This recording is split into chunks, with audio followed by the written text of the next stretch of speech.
গত কয়েক দশকের মধ্যে সবচেয়ে গভীর রাজনৈতিক এবং সামাজিক সংকটে বর্তমানে ইরান পার করছে এবং ইরানের মধ্যপ্রাচ্যের একটি শক্তিশালী রাষ্ট্র মূল্যস্ফীতি, দ্রব্যমূল্যের ঊর্ধ্বগতি, অর্থনৈতিক অব্যবস্থাপনার প্রতিবাদে একটা বিক্ষোভ শুরু হয় এবং মানুষের জীবনযাত্রা ব্যয় বৃদ্ধি পাওয়ার কারণে মানুষ নিত্য প্রয়োজনীয় দ্রব্য ক্রয় করার ক্ষমতা হারিয়েছে এবং তাদের দৈনন্দিন জীবনযাপন যে ব্যবস্থা তা ব্যাহত হয়েছে। ফলশ্রুতিতে মানুষ কিন্তু ন্যায্যভাবেই রাস্তায় নেমে এসেছে। এখন 28শে ডিসেম্বর শুরু হওয়া বিক্ষোভ আজ আর সীমিত কোনো আন্দোলন বলা যাবে না। তেহরান, মাসদাদ, ইস্পাহান সহ অন্তত 100 শহরে এই আন্দোলনটা ছড়িয়ে পড়েছে। রাষ্ট্রযন্ত্র বিক্ষোভকারীদের নিয়ন্ত্রণ করার জন্য আইআরজিসি বিপ্লব রক্ষী বাহিনী মাঠে নামিয়েছে এবং রাজপথ আজ মুহুর্মুহুর গুলির বর্ষণে কম্পিত। এই অবস্থায় দেখা যাচ্ছে যে হাসপাতালে লাশের সারি। সরকারি সূত্রগুলো গতকাল পর্যন্ত বলেছে যে 2000-এর মতো ইরানিয়ান নাগরিক মৃত্যুবরণ করেছে। আরও ভয়ঙ্কর বিষয় যেটা বেসরকারি সূত্র থেকে বলছে যে যেটা মৃত্যুর সংখ্যা সেটা 12,000 পর্যন্ত ছাড়িয়ে যেতে পারে। এখন প্রশ্ন হচ্ছে যে ইরানে এই পরিমাণ আন্দোলন বা এই পরিমাণ অর্থনৈতিক অব্যবস্থাপনার কারণ কি? আসলে পৃথিবীতে আন্তর্জাতিক মুদ্রার বিনিময় হিসেবে ব্যবহৃত হয় ডলার, আর সেই ডলার বিপরীতে ইরানের রিয়াল, $1 বিপরীত হচ্ছে 42,000 ইরানিয়ান রিয়াল প্রয়োজন $1 বিপরীতে, 42,000 থেকে 42,100। এবং আন্তর্জাতিক ব্যাংক ব্যবস্থাপনায় ইরান অন্তর্ভুক্ত না থাকার কারণে, সুইফটে অন্তর্ভুক্ত না থাকার কারণে, ডলার লেনদেনে বাধা থাকার কারণে এবং দুর্বল ব্যাংকিং ব্যবস্থাপনা এবং রাজনৈতিক অনিশ্চয়তার কারণে এদেশে বিদেশি বিনিয়োগও আসে না। ফলশ্রুতিতে দেখা যায় যে ইরানে একাধিক ডলারের বিপরীতে বিনিময় হার রয়েছে, একটা সরকারি হার, একটা বেসরকারি হার, আধা সরকারি হার, আর একটা হচ্ছে কালোবাজারের হার। এই সব কারণে এবং কেন্দ্রীয় ব্যাংকের স্বাধীন সত্তা না থাকার কারণে সরকার অতিরিক্ত টাকা ছাপার সুযোগ পায়।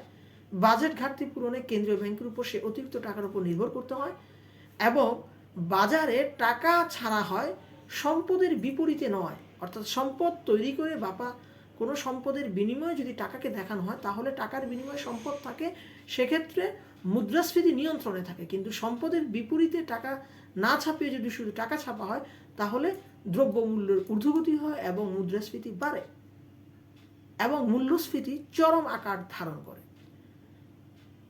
এখন যদি আমরা বলে থাকি যে এই ধরনের নিষেধাজ্ঞা আমেরিকা দেওয়ার কারণে আন্তর্জাতিক মুদ্রা বিনিময় ব্যবস্থায় ইরান অন্তর্ভুক্ত হচ্ছে না, আবার ইরান তার সাথে যে পশ্চিমা দেশগুলোর যে চুক্তি, সেই চুক্তিতেও কিন্তু ইরান ফিরে যাচ্ছে না এবং ইরানের অর্থনীতি সম্পূর্ণ তেল নির্ভর। ফলে কেন্দ্রীয় ব্যাংকের স্বাধীনতা যে নিশ্চিত করার পরে, মুদ্রানীতি শক্তিশালী করার পরে শুধুমাত্র তেল বিক্রি করে কিন্তু একটি দেশের অর্থনীতি চলতে পারে না। তাহলে অর্থনীতির বহুমুখায়ন জরুরি এবং এই বহুমুখীকরণ না করা হলে এবং আন্তর্জাতিক অর্থব্যবস্থায় ঢুকতে না পারলে এই ধরনের রাষ্ট্র ব্যবস্থাকে টিকে থাকা খুবই একটি কঠিন ব্যাপার। যদিও মার্ক্সিয়ান অনেকেই ফিলোসফিরা বলেন যে ইরানের নীতি ভুল নয়, কারণ কাঠামোগত শ্রেণী এবং বৈশ্বিক যে ইম্পেরিয়ালিজম, সেই ইম্পেরিয়ালিজমের একটা মাধ্যম হচ্ছে ডলার। সে ডলার নির্ভর অর্থনীতিকে যদি এড়িয়ে চলতে হয় এবং যুক্তরাষ্ট্র নেতৃত্বাধীন বিশ্ব ব্যবস্থাকে যদি চ্যালেঞ্জ করতে হয় তাহলে ইরান যে পথে আছে তা ঠিক আছে, তাকে একটা ইকোনমিক ওয়ারফেয়ার মানে ইকোনমিক যুদ্ধাবস্থা যেতে হবে। ফলে ইরান ডিপেন্ডেন্সি ইকোনমিতে পরিণত হওয়ার চেয়ে এই ধরনের স্বাধীন অর্থনৈতিক ব্যবস্থা থাকা উচিত। কিন্তু সমস্যা হচ্ছে যে স্বাধীন অর্থনৈতিক ব্যবস্থার কথা বলে রাষ্ট্র, ধর্মীয় ইলিট এবং আইআরজিসি মিলে একটা রুলিং ক্লাসের ব্লক তৈরি হয়েছে। এই রুলিং ক্লাসের ব্লক সাধারণ শ্রমজীবী জনগণের যে মুদ্রাস্ফীতির চাপ এবং বেকারত্বের যে কষ্টের বেদনা সেটা তারা বুঝতে চায় না। ফলে কালোবাজারের মাধ্যমে সেই রুলিং ক্লাসের অনেকেই সুযোগ সুবিধা গ্রহণ করে, ডলারের সঞ্চিত করে এবং তারা তাদের নিয়ন্ত্রণ জনগণের উপর বজায় রাখে। সরকারের কঠোর দমননীতি পরিস্থিতিকে হয়তো আরও জটিল করে তুলতে পারে। এই মুহূর্তে শোনা যাচ্ছে যে ট্রাম্প প্রশাসন থেকে বলা হচ্ছে যেন বিক্ষোভকে আরও দীর্ঘায়িত করা হয় এবং হস্তক্ষেপের একটি কুরুক্ষেত্র রচনা করা হয় এবং বিক্ষোভকারীদের এই প্রেক্ষাপটে খোমেনি আল্লাহর সূত্র আখ্যা দিয়ে বিপ্লব গার্ড বাহিনীকে ধরপাকড় এবং যথাযথ ব্যবস্থা গ্রহণ করার কথা বলেছে। কিন্তু ইতিহাস বলে একটা রাষ্ট্র যখন জনগণের কণ্ঠ রোধ করতে ধর্ম, আইন এবং অস্ত্রকে একসঙ্গে ব্যবহার করে তখন সংকট কেবল গভীর হয় না, গভীরতর হয়। কিন্তু এখানে একটা প্রশ্ন যে যুক্তরাষ্ট্রের ভূমিকা এই প্রশ্নকে কি জটিল করে তুলতে পারে না? মার্কিন প্রেসিডেন্ট ডোনাল্ড ট্রাম্প প্রকাশ্যে ইরানি জনগণকে স্বাধীনতার পক্ষে সমর্থন জানিয়ে রাস্তায় নেমে আসতে বলেছেন।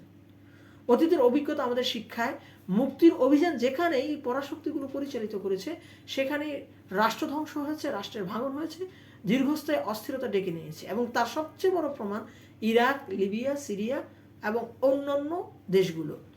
ইরানের শাসন গোষ্ঠী এই আন্দোলনকে যুক্তরাষ্ট্র ইসরায়েলের পরিচিত ষড়যন্ত্র হিসেবে তুলে ধরছে। খামেনির ভাষায় আমাদের বলতে হয় এটা বাইরের শক্তির মদত।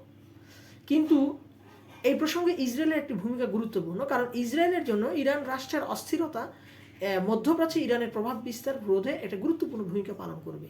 ইরানের পারমাণবিক কর্মসূচি, আঞ্চলিক প্রভাব নিয়ে দীর্ঘদিনের উদ্বেগে তেল আবিব উদ্বেগিত, এবং যুক্তরাষ্ট্র ইরান সংঘাত ইসরায়েল যে প্রত্যক্ষভাবে জড়িয়ে পড়বে এবং পরোক্ষভাবে তো এখন জড়িত আছেই, তার কিন্তু কোনো সন্দেহ নেই।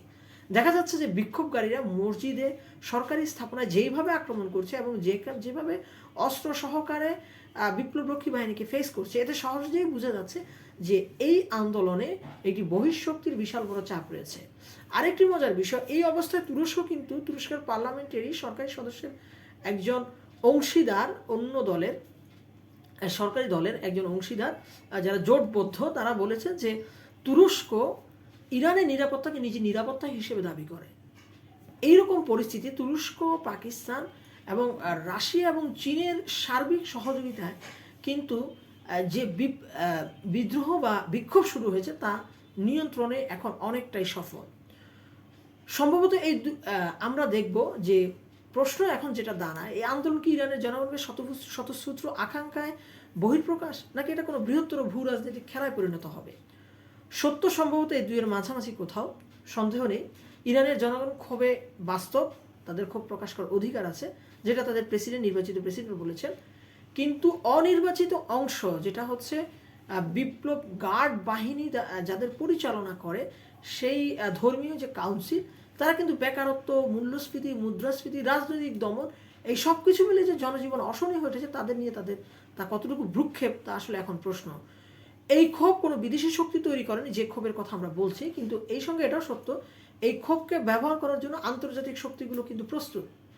সবচেয়ে বড় ঝুঁকি হলো যদি এই আন্দোলনের নেতৃত্ব, দিক নির্দেশনা ও রাজনৈতিক রূপরেখা স্পষ্ট না হয়, তবে এটি সহজেই সহিংসতা ও গৃহযুদ্ধের দিকে যাবে।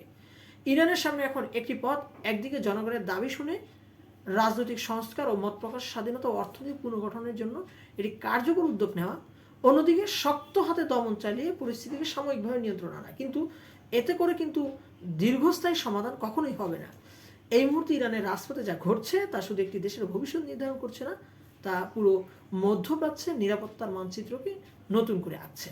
ইতিহাস সাক্ষী, যে কোনো বিপ্লব হয় মুক্তির পথ খুলে দেয়, না হয় ধ্বংসস্তূপের জন্ম দেয়। ইরানের বর্তমান আন্দোলন কোন পথে যাবে তা সময়ই বলে দিবে। জনগণের সংগঠিত রাজনৈতিক প্রজ্ঞা, শাসকদের সিদ্ধান্ত, আন্তর্জাতিক শক্তির ভূমিকার উপর এখন ইরানের ভবিষ্যৎ নির্ভর করে। শেষ পর্যন্ত প্রশ্নটা থেকেই যায়, ইরান কি নতুন ভোরের দিকে আগাচ্ছে, নাকি না আরও অন্ধকারের দিকে আগাচ্ছে? এই প্রশ্নের উত্তর এখন রাজপথে লেখা হচ্ছে।